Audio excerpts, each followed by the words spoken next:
Yes, guys, welcome back to the LG Fitness Podcast. I hope you're doing well and I hope you're having a good week, a good weekend, whatever time you're listening to this. I'm currently sporting a lovely black eye. For those of you on YouTube, you'll be able to see it, which I got playing football on Saturday. I'm recording this on Monday, and yeah, it's a lovely little shiner that I've got. I went up for a header and I headed the ball and followed through onto the back of someone's head, and it was quite painful. I ended up with like a massive golf ball sized egg on my head straight after it, and then I've now got a lovely black eye. It looks like I've been downtown fighting. It looks like I'm back in my 18-year-old youth again. Not that I fought a lot, I just went out. I don't go out anymore. But yeah, looks like I've been scrapping, looks like I've been beaten up. So yeah, that's cool. It's meant that I've had to take a couple of days off training, which is a little bit frustrating because training has been going very, very well recently. And this is sort of why I wanted to come on today and speak about this, is why I think this time of year, we're nearly into December now, is the best time of year to train. And for myself, my training has been going very, very well over the last 6, 7, 8 weeks, however long. Really, really consistent, really seeing noticeable gains in my strength. My weight is slowly creeping up, currently trying to add a little bit of muscle, and my weight, I started around 85 kilos. Haven't weighed myself in the last few days. I haven't been super consistent on weighing, which I probably could be better at, but my training has been going really, really well. The numbers, the logbook is showing lots and lots of progress. I feel a lot stronger. I feel like I'm recovering well session to session. Like I haven't had to take much of a deload during this sort of 8-week period. I think I took one deload maybe 6-7 weeks ago, and essentially I'm going to use this week now ahead as a little bit of a rest / deload week because of my head injury. So training has been going very, very well, and I think, like I said, this time of year is, in my opinion, I think it is the best time of year to train, this December period, and it is the period when most people start to slow down. I've been a personal trainer and a coach now for nearly 6 years, coming up 6 years, and I see the exact same trends every single year. This year is no different. You see these peaks and troughs in motivation, and you see it with the gyms. They get their busy months, they get their quiet periods, and this time of year, unsurprisingly, is the quieter time of year. People are starting to slow down a bit. People start to slack off a little bit on their training. They don't sort of prioritize their health and fitness as much, and a lot of that is down to the fact that, we're a little bit busier around Christmas. You've got your Christmas shopping to do, you've got social occasions, maybe you've got a work party, you've got this and that, and sometimes it can just knock you out of routine because of all of the different social occasions. All of a sudden you're getting your friends and your mates asking, do you want to go down the pub and stuff? Everybody gets a bit more festive, and it's easy to prioritize, those social aspects rather than focusing on your health and fitness. And one thing I would say is, if you can maintain some level of consistency throughout this period, you are going to be in one hell of a position come January. I wanted to talk about why I think this is the best time of year. And the first reason is actually one of the reasons why I think a lot of people stop, and it's because you're gonna consume more calories. And the reason why I think people stop with this is training and nutrition, they tend to go hand in hand. You probably know it, right? When you're in a routine with your training, it makes sticking to your diet, sticking to your nutrition much easier. When you start to let training slip a little bit, all of a sudden your food starts to slip a little bit. And it's exactly the same. When you start to eat a little bit more, you start to maybe feel a little bit more lethargic, maybe, I'm not sure if that's the right word, but you start to feel not as good about yourself if you are over consuming every now and then, and you maybe start to put off the gym. And it goes hand in hand. Like when you make good decisions, it's easier to continue making good decisions. Like when you wake up in the morning and you make your bed, like making the bed is like a positive thing that you can start your day with. It makes decision making after that point much easier. Like when you have a pizza when you maybe shouldn't have, you feel a little bit shit in the evening, and then you watch Netflix when you maybe shouldn't, and stuff like that. And it's easy to sort of let that cycle. Exactly the same in terms of a negative cycle, excuse me, and like a positive cycle as well. When you make positive decisions, it's easier to make positive decisions. When you're eating well, it's easy to go to the gym. When you're going to the gym, it's easy to eat well. When one of them slips, it tends to be that the other one slips. But one major reason why you should go to the gym still is because of the fact that you're consuming more calories. And what that's going to mean for your training, and what it's shown for me over the last few months, is strength gains through the roof. If you're consuming more calories, calories equals energy. More energy means your sessions are going to be way more productive. You're going to have more energy for your lifting sessions. You're going to feel more full. Your muscles are going to be more full. They're going to be more filled with glycogen because you're going to probably be consuming more carbs, which means your energy levels, your output in the gym, you're going to be able to push harder, you'll be able to push for longer, and you're just going to see more and more strength gains, which in turn, if your strength can go up, then your ability to grow muscle during that period is also going to go up as well. Because again, if you're pushing closer to failure because you've got, more energy, you feel energized in the gym, more muscle growth, which is another great reason to keep training during this period. Another really big reason, one reason which I've always loved, and you guys probably enjoy the same as what I do. I love it when the gym is empty. It is such a nice feeling when the gym is empty or it's quiet.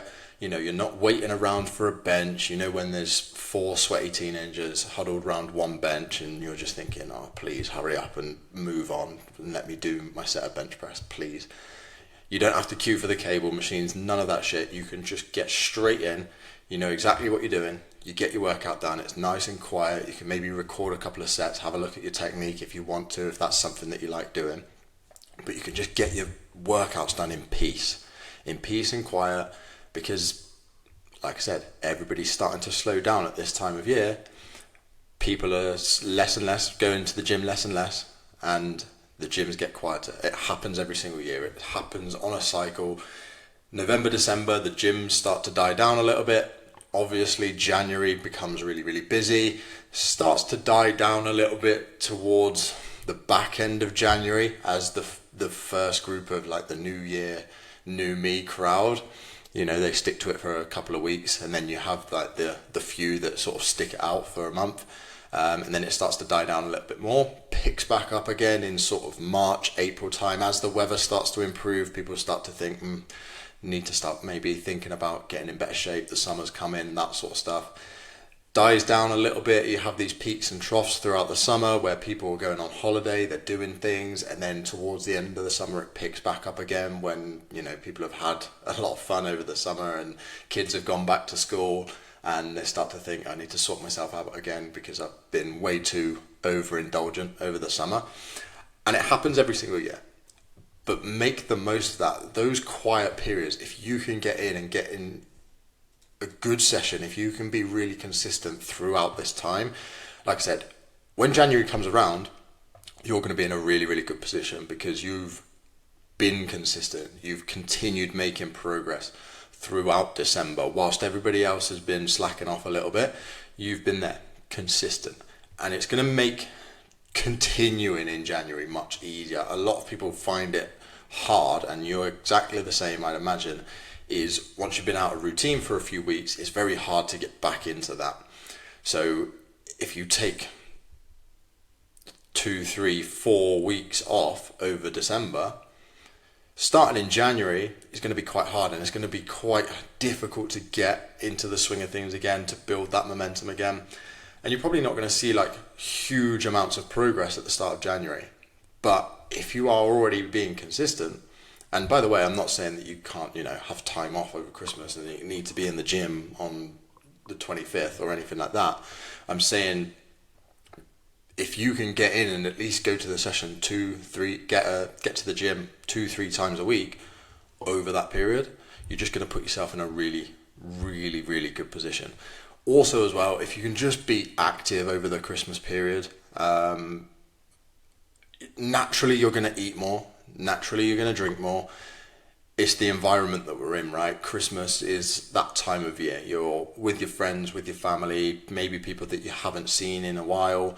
And how do we as humans socialize? It's usually with food and drink. So naturally you're probably going to eat and drink a little bit more. Even if you're still trying to be mindful, even if you're still pursuing a fat loss goal, you're still likely going to consume a little bit more purely just because of the environment that you're in. Like, you look at the environment that we live in now as a society, how easy it is for us to get food, how readily available food is. Like, I can order food on my phone right now and it'll be here before I finish this podcast. You can do the same. Don't have to move. I don't have to drive anywhere. I don't have to go anywhere. Food can be delivered. Tesco delivery, Argos, Asda. All the supermarkets do delivery now. Think of how many takeaways you've probably got 5 minutes away from you. If I walk 5 minutes down the road, there's a fish and chips, there's an Indian, there's a Chinese, there's pizza. Food's so readily available and we don't have to do very much for it now. So the environment that we're in plays a huge role in our ability to stick to our goals, in the ability for us to be more mindful and resist temptation. If you go back 100 years when food wasn't as available, people were less fat. And we've got a society these days, certainly in the Western culture, where the majority of people are overweight. And that's purely because most of us live a sedentary lifestyle. We don't move a lot. A lot of people work from home, work from an office, work at a desk, and food is readily available. So those two things combined, the lack of movement and the abundance of food that we have available, makes it very easy for people to put on weight. So that's a whole overview of society and the environment that we live in on a much smaller scale. When you go to your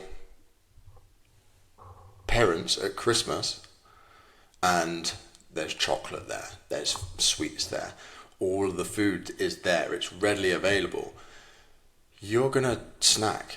It's just gonna happen. Even if you're really mindful about it, you are just naturally going to snack more than if those foods weren't available. If you went home and those foods weren't available, if you went to someone's house who doesn't celebrate Christmas, then you're probably not going to overconsume because they're not going to have that same environment, that same food environment, the one that you're probably going to experience in the next few weeks. So, like I said, you're going to consume more regardless. So accept that, that's fine. But can you move as much as possible? Can you go out for a family walk? Can you get to the gym? Can you go for a run? Can you do something? Can you just be more active than you otherwise would be normally? Because again, that's just going to minimize the amount of,